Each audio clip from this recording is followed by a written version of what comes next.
Thanks for having me. And yeah, so this talk is based on a recent joint work with Andrew Childs, Anders Gillian, William Kretschmer, Siddhartha Potter, and Dao-Chin Wang. Okay, so I guess the main question we're starting is the sort of motivating problem behind this work was the question of when are quantum algorithms useful? And of course, this is one of the key questions in quantum computing. We know a few things, right? We know, of course, that quantum algorithms can break RSA. We know probably they can't solve NP-complete problems. So there's this intuition that structure is necessary, that you don't always get exponential speedups for every problem. You get exponential speedups for some structured problems. But a question remains, what does that mean exactly? What type of structure is necessary for exponential quantum speedups? So the goal of this kind of line of work, this research direction, I would say, is, it would be nice to have a heuristic that tells us when a problem is likely to exhibit an exponential or super-polynomial quantum speedup and when it's not likely to. So, we already have a few kind of imperfect, not great heuristics.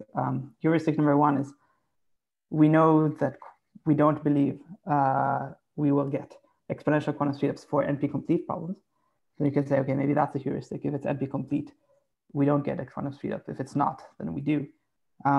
But of course, there's many counterexamples where we don't believe exponential quantum speedups should exist.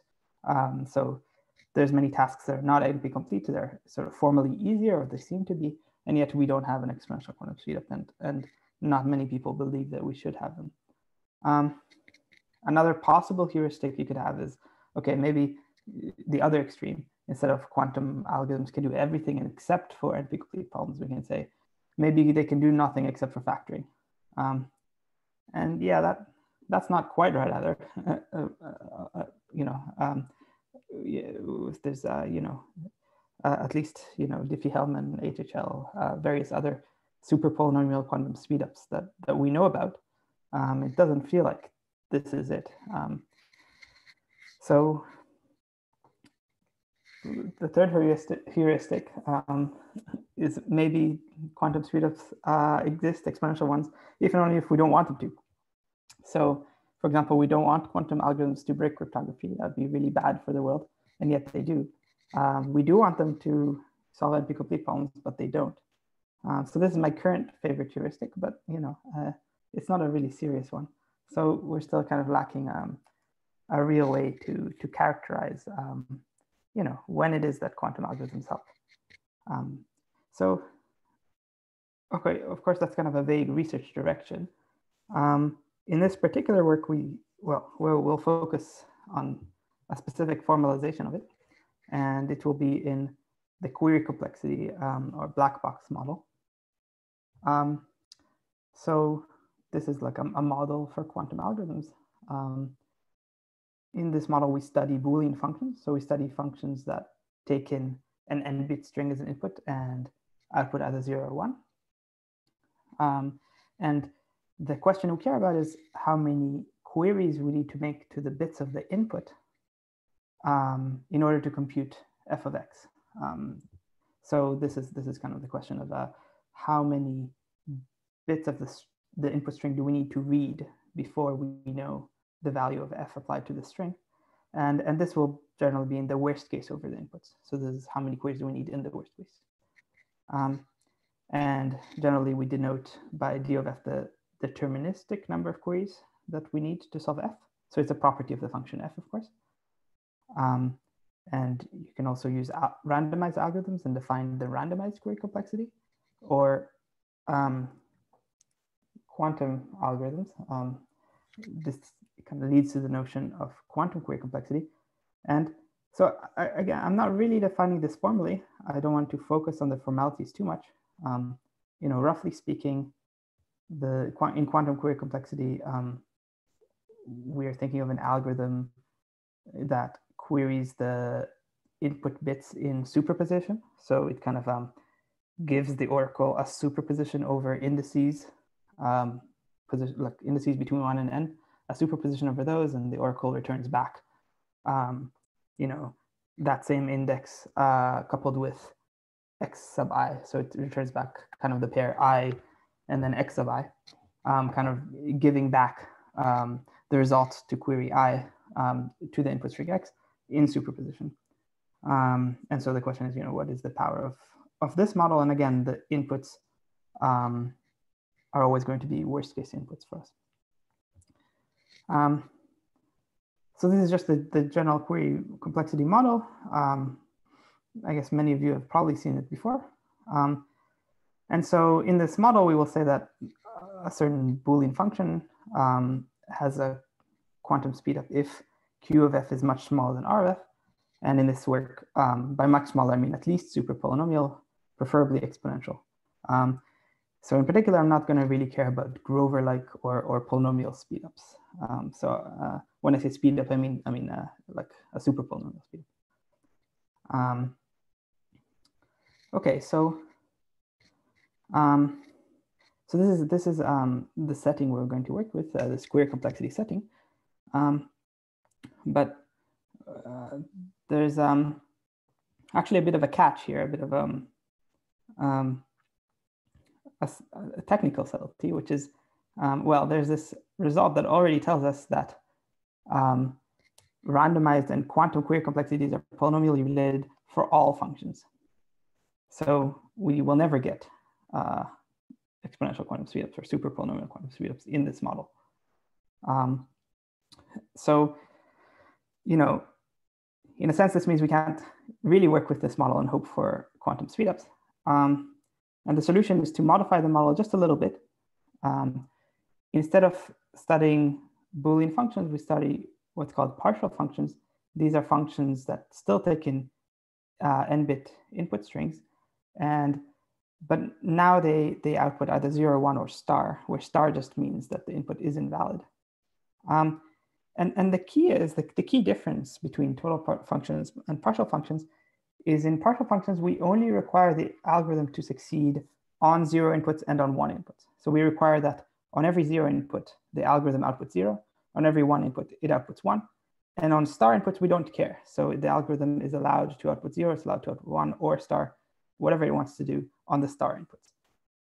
So in a sense, this is like having a promise that the input will not be a star input. And we only care to succeed, assuming the promise was not violated. So assuming the input satisfied this promise, we care to succeed in that setting. So for this reason, sometimes partial functions are called promise problems. And the nice thing about partial functions is now many familiar quantum speedups, for example, the quantum speedup of Shor's algorithm, it can be viewed as a partial function speedup in query complexity. So in other words, you can run Shor's algorithm in query complexity on a correctly chosen partial function or promise problem, and you will kind of reproduce this exponential speedup, and it will be a provable speedup, unlike for factoring where we cannot prove the classical lower bound. And the same holds for many other speedups, either exponential or polynomial, that you may be familiar with. So many, almost all quantum algorithms can be converted to the query setting, and we can say that secretly these quantum algorithms were actually quantum query algorithms. The speedup really came from kind of not having to read the whole input in some sense by only reading it in superposition. So I think, for this reason, query complexity for partial functions feels like, at least not a terrible model for quantum algorithms as we know how to design them. The quantum algorithms we seem to know how to design are really quantum query algorithms for the most part. So we will focus on this model, which, at once it's both reasonably simple and reasonably well fitted to our understanding of quantum algorithms, which is this quantum query complexity model for partial functions. Okay. So this is the model. And so then we can ask the question again, which is when are quantum algorithms useful, this time in query complexity? And in particular, when are exponential speedups possible? We know not for total functions, fine. Again, there's this intuition that some structure is necessary, and we want to understand what kind of structure. In this particular work, we will ask the question in terms of what kind of symmetries. So we are going to switch from just this general word structure to a slightly more specific word, symmetries. And we're going to try to understand how symmetric the function must be before it seems to have no structure anymore. So this is the problem that we study in this work. What symmetries are consistent with super-polynomial quantum speedups? So what do I mean by symmetries? So we say that a Boolean function is symmetric under group action G, acting on the numbers 1 through n, so on the indices basically of the string. So we say a function is symmetric if f of x composed with pi is equal to f of x for all Boolean strings x and all permutations pi in the group action. Okay, so we have here pi, which is, it tells us how to permute the numbers 1 through n, which are like the indices of the string of length n. And so we're defining this x composed with pi thing. So let's define that for a second. So x composed with pi is the composition of x with pi if you view them both as functions. So an n-bit string, you can view that as a function that takes in an index and give you a 0, 1 bit, right, in that position. So you can view x, the n-bit string x, as a function from the numbers 1 through n to 0, 1. And of course, a permutation is a function from the numbers 1 through n to the numbers 1 through n. So x composed with pi is really the function composition of these two functions. But also, if you like to think of the input as being a string, that's fine too. In that case, x composed with pi is just a string x where the bits have been rearranged according to the permutation pi. So again, pi is this permutation over the numbers 1 through n, over the indices of a string. So just shuffle the string according to pi, and you get a new string, x composed pi. Okay. And a function is symmetric if for all x and all pi, f of x composed with pi equals f of x. Again, it's symmetric with respect to a specific group action G if this holds for all pi coming from the group action G. Okay, so we can talk about more symmetric functions or less symmetric functions just by changing the group action G. Okay, so here are some common symmetries that we might care about. Of course, one example is just the full symmetry. We could take G to be the symmetric group of order n on n elements, so it's order n factorial.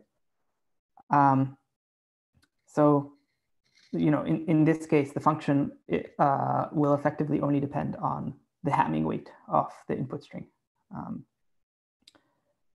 Because no matter how you rearrange the bits of the input string, the function value must stay the same. So it is only allowed to depend on the Hamming weight.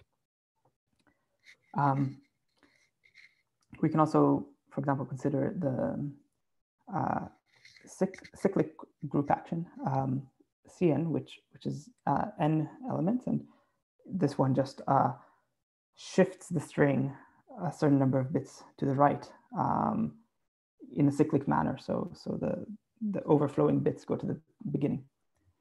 And you can notice that Shor's algorithm, which works for a function called period finding, the function it works for is actually symmetric under this cyclic group action. It satisfies this symmetry. So we know actually for this particular symmetry that super-polynomial quantum speedups are possible. Another one which will be turn out to be very important and central to this work is the graph symmetry. And the graph, what I mean, the graph symmetry, this is a group action that acts on the edges of a graph by renaming the vertices. So in other words, it acts on n choose 2 elements, and it has order n factorial. And it basically does this. It acts on a pair of vertices, which is an edge, by taking a permutation on the vertices and applying it to both vertices in that edge. So it's basically renaming the edges. So effectively, functions are symmetric under this graph symmetry. Those are functions that act on graphs. They basically take in as input the adjacency matrix of a graph. And they're invariant to isomorphisms of the graph that the input represents. So just to say this again, such functions, they take in n choose 2 bits, a string of n choose 2 bits. This string, you can kind of view it as the upper half of a matrix. And we interpret that matrix as the adjacency matrix of a graph.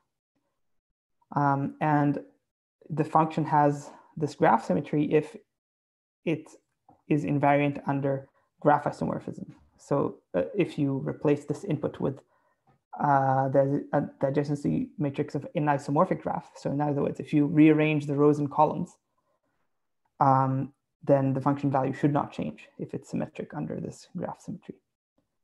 Okay, so this symmetry comes into play whenever we are trying to define properties of graphs. So for example, if we want to talk about the quantum query complexity of a graph connectivity or something like that. So a related question here is the question that's been asked independently of this work. It's been asked in previous literature. This is a question of, are quantum speedups possible for testing graph properties? We'll come back to this question later, but this is sort of a separate motivation for studying graph symmetries and for this line of work. And of course, there's many other group actions. Any questions so far? I don't know if I've lost people already. All right. If not, I'll keep going. I think we're all good. So. Okay. Thanks. Okay. Good. All right. So one of the main motivation of our work is that actually. Actually, before I get to that, let me just talk briefly about some previous work. So, in particular, Aaronson and Ambainis in 2009, they handled the case of fully symmetric functions. And they showed that R of f is polynomially related to Q of f. So there are no super-polynomial quantum speedups for symmetric functions. I said before that these fully symmetric functions only depend on the Hamming weight.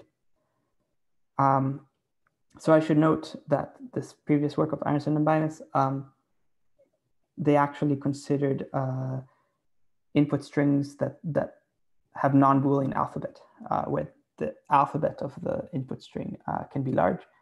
And therefore, you can't quite characterize the fully symmetric functions as only depending on the Hamming weight, because you don't have Boolean strings anymore. You have kind of strings that have other characters. So it's still the same symmetry, just with a larger alphabet. And this is relevant because this setting therefore captures things like the collision functions, which is a fully symmetric function. So this result of Aaronson and Ambainis would apply to collision as well. And it's saying all such symmetric functions have a polynomial relationship between R of f and Q of f. So Shalev, yeah, that's a question. So are these are partial functions, I presume, right? Or yes, correct. Yeah. So for total functions, yeah, of course okay. Yeah, so these are partial functions, and Thanks. yeah, and the collision lower bound in particular was, I guess, a long-standing open problem before 2005, which is a fully symmetric partial function for which no quantum lower bound was known until the collision lower bound in 2005 of Aaronson and Shi. So this is a sort of a generalization of that work.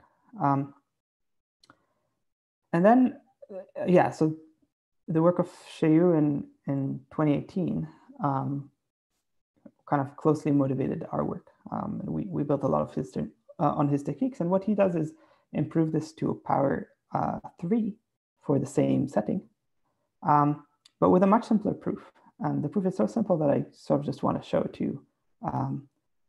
So, you know, I think we can just fit the proof into the talk. So let's see. So we start with a function that's invariant under this symmetric group action. So it's invariant to permuting the bits of the string in any way. And we also start with a quantum algorithm that solves this function f. And our goal is basically to design a randomized algorithm that is not much more costly than A. So in other words, we want to convert A to a classical algorithm, even though it's a quantum algorithm. So one thing we can do, one thing we know is that, okay, we're given input x. One thing we know is if we wanted to, we could run A on x composed with pi for a random permutation pi. So if we wanted to, we can take our input x, permute its bits, and then run this quantum algorithm. Of course, we only have a classical algorithm, so we can't actually do this run A step. But you know, if we could, then of course it would suffice to run A on x composed with pi, because A would compute f composed with pi, f of x composed with pi, and that's equal to f of x. Okay, so far so good. So the key idea here,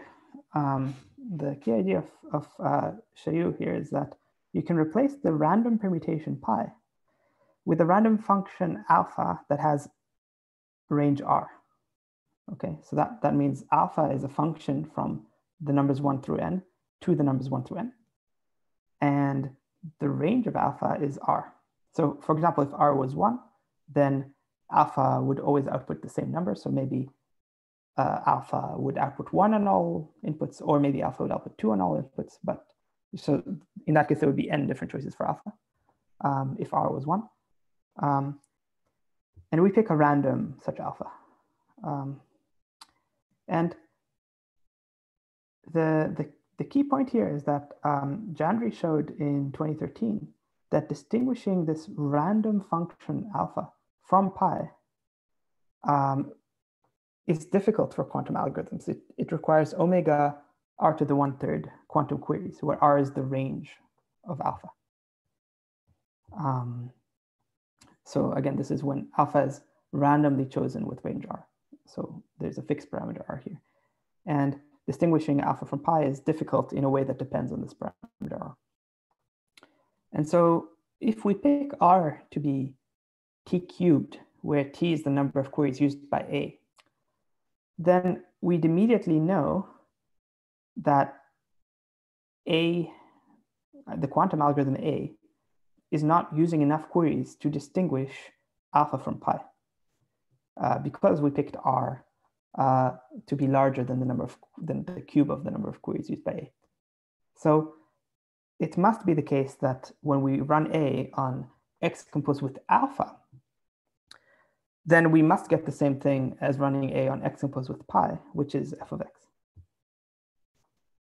Okay. So, okay, this is kind of a bit of a weird operation. You can ask, what is even x composed with alpha? What does it even mean? But it's not hard to reinterpret that in terms of strings. The string x composed with alpha is what you get if you kind of sample the bits of x according to alpha and form a new string. So for example, suppose alpha always outputs 3 on every input. Alpha of I equals 3 for every I. Then x composed with alpha will be the string x3, x3, x3, x3 that, that has the bit x3 in every coordinate. It will be the n, it will be an n-bit string that has the same x3 bit in every coordinate. So that would be the string x composed with alpha. Okay, and so the next thing to note here is that a classical algorithm can read the entire string x composed with alpha using t-cubed queries.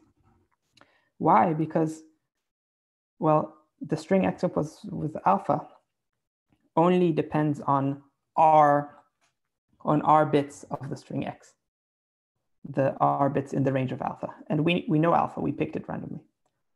So we basically know now that we only need to read these t-cubed bits, and we know what they are of x. We arrange them carefully in a new n-bit string with these bits repeated many times according to alpha. And we get we therefore get the string x composed with alpha. And so what the classical algorithm will do is just, pick alpha at random, first of all, then query all those t-cubed bits of x, form the string x composed with alpha, and now once you have it, you can just run A on it offline. So, again, for these query algorithms, the only cost is the number of queries you made. Once you're done making queries, you can run any computation you want on the resulting, on the information you have, so that your post-computing step costs 0. So here we can even run this quantum algorithm on the string x composed with alpha that we know in the clear. We need to make no additional queries once we made these t-cubed queries. And we will output the result of that, and that will compute f of x. Okay. So hopefully at least you got the gist of this proof. It's a bit hard to kind of digest all the details here, but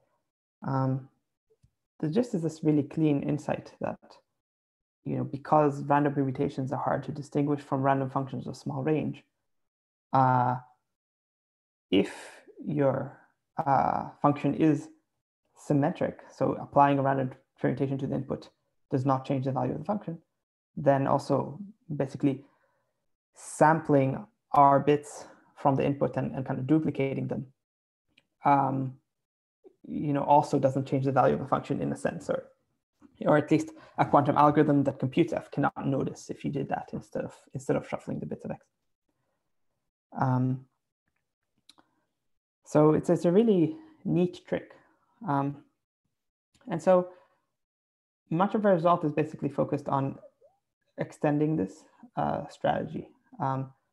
And basically our low bounds all follow this strategy. And what we do is, for all the low bounds, we replace the permutations in the group action G by small range functions.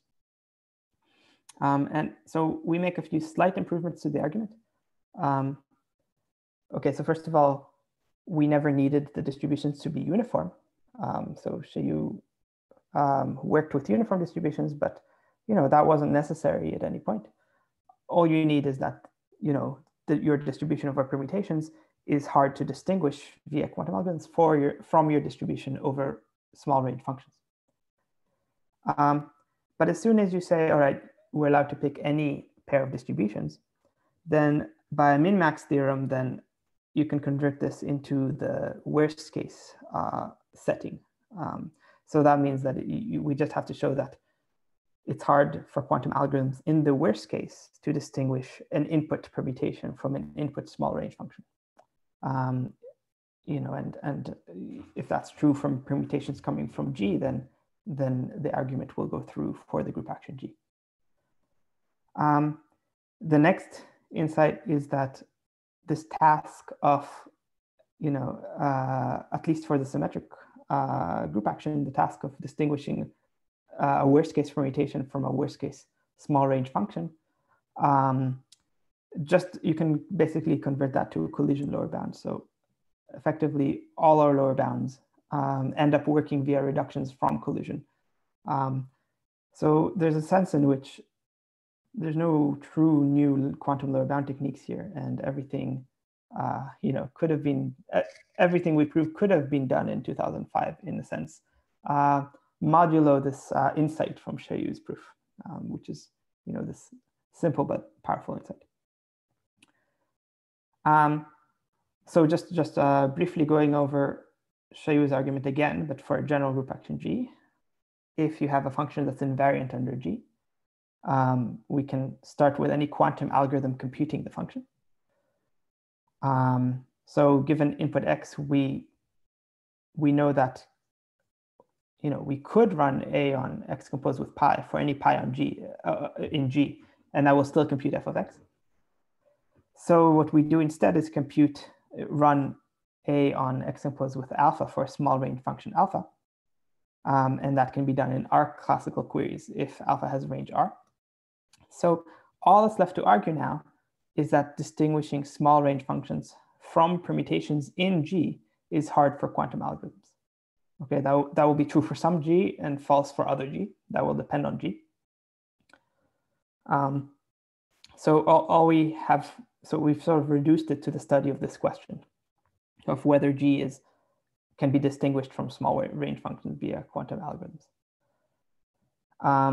And we call G well shuffling if quantum algorithms cannot distinguish it from small range functions, cannot distinguish the permutations in G from small range functions.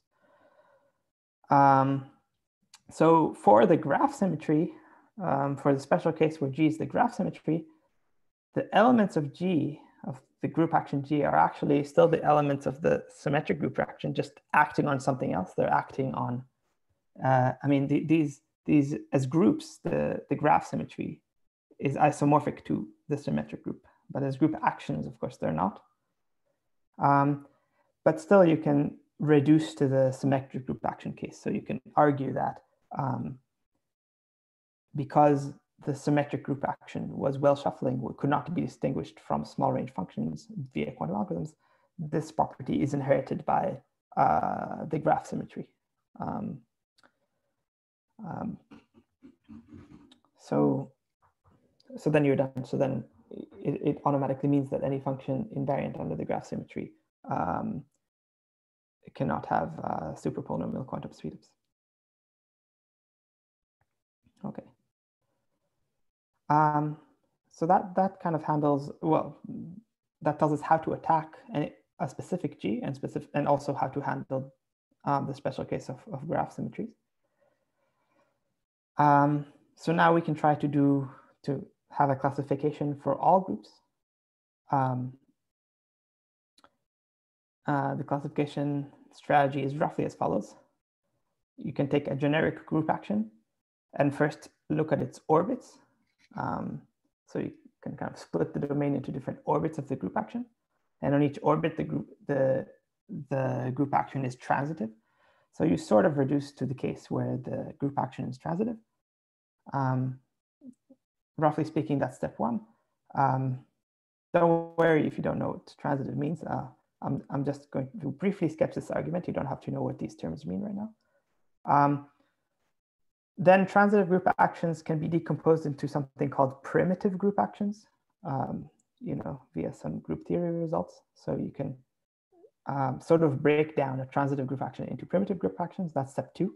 So then the study becomes a study of primitive group actions. Next, there's this characterization result by Liebeck in 84, which says that if G is primitive, then it's basically, well, either it has small base size or else it kind of sort of looks like a hypergraph symmetry. And that's kind of a generalization of the graph symmetry we saw to hypergraphs. So there's this nice characterization where if G is primitive, it either has something called its base size, that thing is small, or else G is kind of sort of like a hypergraph symmetry in some technical way. And then in the small base in the small base case, in the small base size case, we can impose, it turns out that G is so sparse, the symmetry G is so weak that we can take any function and just force it to have the symmetry G by playing with it a little bit. So we can definitely get exponential quantum speedups because you can start with any function you like, I don't know, Simon's problem or something, and just force it to have the symmetry you want if the base size of that symmetry is small. And in the other case, G is well shuffling because we saw how to do it for graph symmetries, and hypergraph symmetry is similar. So exponential quantum streams are not possible in that setting. And that would seem to more or less cover, all group actions, but not quite. And the reason is basically that, yeah, this works to cover all the primitive group actions, but those first two bullet points, those reductions don't actually play nicely with, the quantum speedup property that we want to preserve. So, although you can break apart group actions into transitive group actions, sort of, it's not in the way that we would want in order to get the exponential quantum speedup property to be preserved. And same thing for breaking down a transitive group action into primitive group actions. So those are lossy. But we do have a full characterization for all primitive group actions at least. And in that case, base size just tells you everything you need to know. So, we kind of get close to characterizing all group actions, but, basically because of annoying technicalities, yeah, we were able to do the primitive ones, and then we couldn't figure out how to generalize it to, all group actions. Although we were able to say some things about we were able to cover many cases of general group actions. So I wanted to briefly talk about what small base size is, because that turned out to be pretty much the characterizing property. Well, it is the characterizing property for the primitive case, and it's an important property just for any group action, even non-primitive ones, that tells you a lot about whether it's going to have a quantum speedup or not. Shalev, could I ask a quick question? Yeah. About the previous slide. How does the number of orbits come into play? Yeah, so on each orbit, on each orbit, the group action is transitive if you viewed it as acting only on that orbit, right? Mm-hmm. Now, if you had a lot of orbits, then because the group action doesn't permute across them, you can sort of define your function only on the orbits and kind of get a quantum speedup just by the fact that across the different orbits, the function is not symmetric at all. So you can just have the function be constant within each orbit. So then across the orbits, it's not symmetric at all. So you can put any function you want there, and and basically using that you can engineer an exponential quantum speedup in terms of, but only in terms of the number of orbits. So it basically means that only the case of constant number of orbits is a problem for us. But when the number of orbits is constant and not one, we don't know how to reduce that to the actual transitive case. Okay. Yeah, so there's this annoyance of like, okay, what if there's exactly 2 orbits, say? Yeah. And then, yeah, it doesn't quite reduce to just the transitive case, unfortunately. Okay, thanks. Yeah. Okay, so let me just talk about what the base size is. It's pretty simple. A group action G has base size B if the action of pi on any B elements uniquely determines pi for any pi in the group action. So, okay, what does that mean? Okay, so just think of, suppose you know that G is the cyclic group. So it just shifts the bits of the string to the right by some amount k. So the number k fully determines the permutation within G. If you knew k, then you know which permutation you are. And so if you read even a single bit of this permutation, if you just knew where position 1 was sent to, if you knew position 1 was sent to position 4, if you knew 1 was sent to 4, then you know the shift is by 3, and therefore you know the entire permutation. So you also know where 2 is sent and where 3 is sent and where everything else is sent by this permutation from the cyclic group. So if you even knew one bit, if you even knew a single thing about what pi is doing, where it sends even one position, you would know all of pi. That's for the cyclic group action. So therefore, the base size is 1 for the cyclic group action. Okay, so the base size is just the number of positions you would need to know where they went before you know all of pi. Okay, it's the smallest number, such that if you knew where pi sent b elements, then you would know all of pi. Okay, so now suppose the base size is small. So say the base size of G is small. I want to impose the symmetry G on any partial function. So let's take a partial function f with exponential quantum speedup. I want to make it symmetric under G. So what will I do? I'll replace, I'll define a new function. Basically, I'll take for every x in the domain of f, I'll form a string y such that at position y, at position I, the string y has this pair I comma xi. So you can either just have a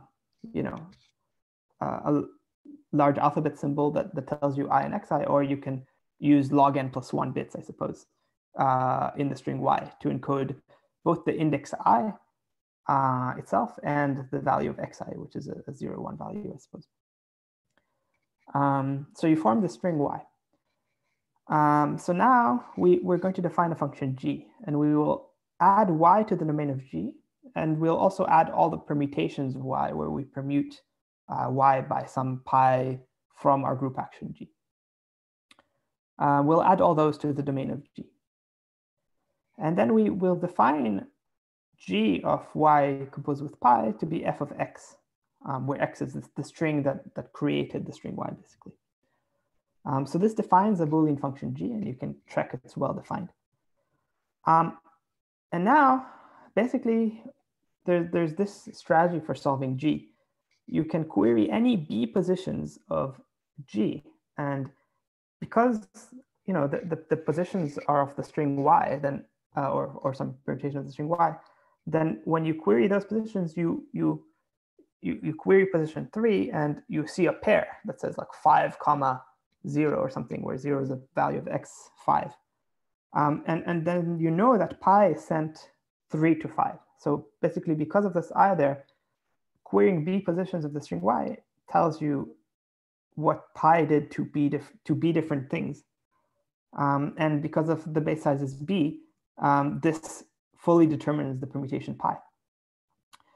Now, once you know the permutation pi, you can sort of undo it, and you can run a quantum algorithm for f on the string x, which you can get by sort of unpermuting y. So you can run your quantum algorithm for f, and then you will compute f of x and therefore g of y composed with pi. So this is an algorithm that has the same query cost, quantum query cost, as the quantum query cost of f, plus b additional queries to start with. And it's a quantum algorithm that solves g. On the other hand, you can check that g contains f as a subfunction. Okay, and because it contains f as a subfunction, any randomized low bound you had for f translates to a randomized low bound for g. So this nice trick gets you a function g that's now symmetric under the group action capital G. But it preserves this exponential quantum speedup, assuming b was small compared to R of f. So in our case, assuming b is sub-polynomial in n. Okay. Yeah, so if the base size of capital G is n to the little o1, then super-polynomial quantum speedups exist for functions symmetric under G just via this trick. Okay, so that's the main part of the talk. I can even stop here, depending on how much time you want to budget.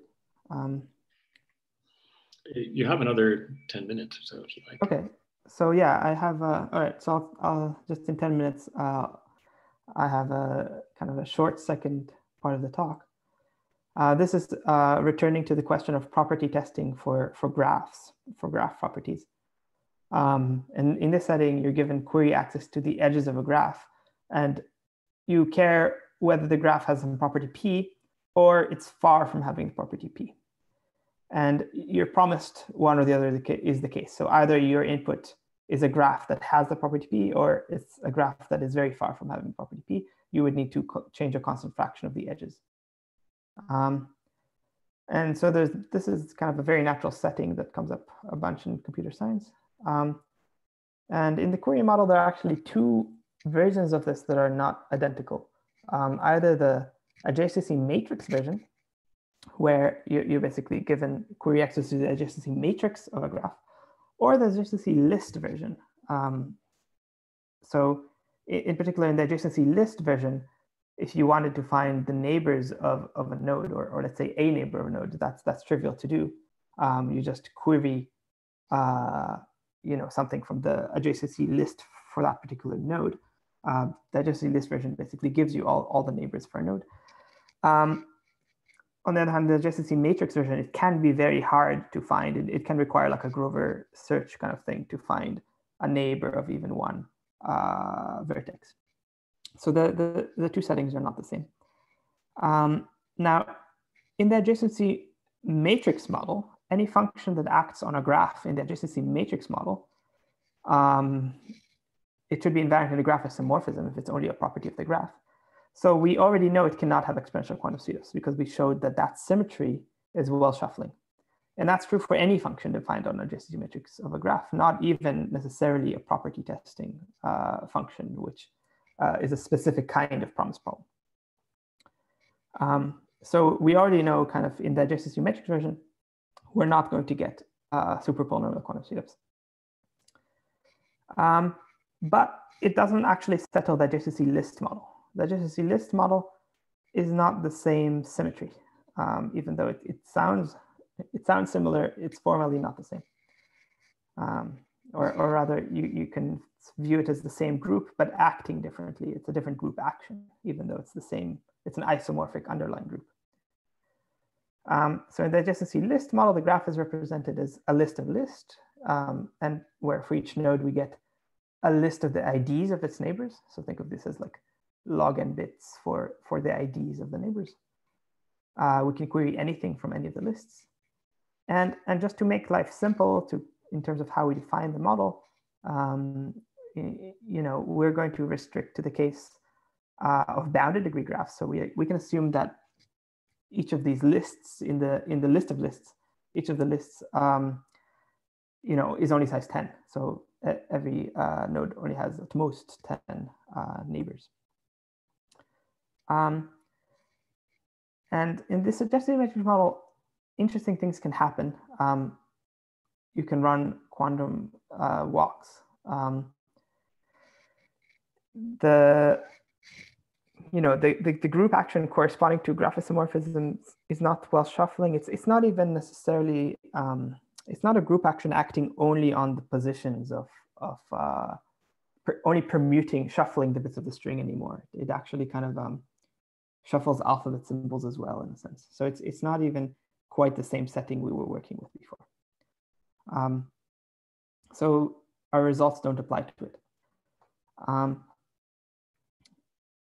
So another thing we know is that for some functions like the glued trees function, then exponential quantum speedups are possible. But those functions are not property testing. So it's not, although it's defined on kind of a graph, it's a walk on a graph, It's not a property testing problem that asks, does the graph have this property or is it far from having it? And you just need to distinguish those two cases. So the question remains, are there exponential quantum speedups for property testing in the adjacency list model? Okay, so our result is yes. So we just need to construct such a such a function that's a property testing problem and has exponential quantum speed. So the construction roughly works like this. We start with the glued trees problem. This is a kind of a well-known classic problem in quantum query complexity, where you're basically given the adjacency list of such a graph, and also the ID of the entrance node. So you're given, you can start at the entrance, and your goal is to reach the exit. Maybe at the exit you get some bit there that you want to output. And you can see that you can even a classical algorithm can sort of walk from left to right from the entrance, follow a node to its neighbors. But as soon as you get to the crossing, once you cross, you'll be confused about taking the next step towards the exit. The next step has a 50-50 chance of either leading you towards the exit or back across towards the entrance. And even if you get lucky and move towards the exit, the next step still has a 50-50 chance of leading towards the exit or back towards the entrance. And basically you can prove that there is no strategy that works classically without essentially traversing large parts of this graph. So there's no kind of a log n, polylog n strategy from getting from the entrance to the exit. Even though this is a log depth graph, the distance is only log n. But quantumly, you can do a quantum walk and get all these nice cancellations, and this will lead you to the exit. So a very nice query complexity speed up here. So we need to make a few modifications to it. So the first modification is we add these incoming trees that lead to these to the roots, to the entrance and exits. And the reason is that because we want it to be a graph property that needs to be kind of invariant to isomorphisms, actually we're not allowed to, as part of the problem, to specify the ID of the entrance node anymore. So before, like in the previous slide, I said you're given the ID of the entrance node. But in our setting, we don't want to allow you to provide the ID of the entrance node because that's not a graph. We only want to give you a graph as input. So what we'll do instead is basically add these binary trees that lead into the entrance and exit nodes. And now if you pick a node at random and kind of walk along it a bit, you will reach this degree 4 node. Well, you'll have a constant probability of starting at one of these wedges from the left or the far left or the far right. And then if you walk a little bit, you'll basically get to this degree 4 node, which you know is one of these exit or entrance or exit nodes. So that's modification 1. Modification 2 is that we'll, instead of trying to get from exit to entrance and vice versa, we will just ask, is it connected or not? So just distinguish the top connected case here from the bottom. And this is still hard classically, but it's easy quantumly. So this is modification 2. Unfortunately, this is still not a property testing problem in the sense that even though a quantum algorithm can distinguish the top from bottom, a quantum algorithm might not be able to notice if you change a constant fraction of the edges. So if you start, let's say, at the top and you modify a constant fraction of the edges, a quantum algorithm may still say, oh, this graph is connected, which it might be. But you're supposed to reject graphs that are far from having the property. So if the property is that you look like the top graph, then well, the quantum algorithm won't reject graphs that are far from it, or you won't have the guarantee that it rejects such graphs. So what we noticed is that if only you label those nodes in the middle, if you add a label there to, like, let's say, make them have different degrees than the rest of the nodes or something, so that you know when you're at one of them, then everything is easy to check. Then you can check that the graph really has the structure that I drew here. So you can verify that it approximately has the structure and must differ only in a small fraction of the edges from a graph that has the structure. So if only we had labels on the nodes, everything would be good.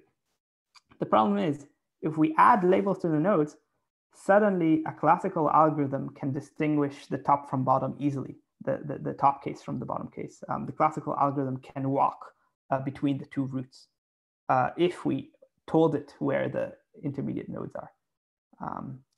So that's no good because we lost our quantum speedup basically. So, whoops. So finally, our solution to this is to add labels in the middle that can only be read quantumly. And why can they only be read quantumly? Effectively because we label each intermediate node by using a link to another candy graph. And the solution to that candy graph will basically be the label of the node. And so only a quantum algorithm can read this. And then we get recursively this problem, the same problem applying to the new candy graph that labels the old one. So we'll basically have to have all these candy graphs verify each other in a big cycle. So this is kind of this technical solution we came up with for this problem. And okay, I guess now I'm actually out of time, but I'll just leave this open future direction slide here, which is basically asking, okay, so first of all, we weren't quite done characterizing all the group actions. So one open problem is, of course, finish the problem and characterize all group actions. Another problem is, well, just generalizing to other types of symmetries. So we only dealt with symmetries that permute the positions of the input string, but there's other things you can try to permute and see what happens there. And another direction, the last direction is,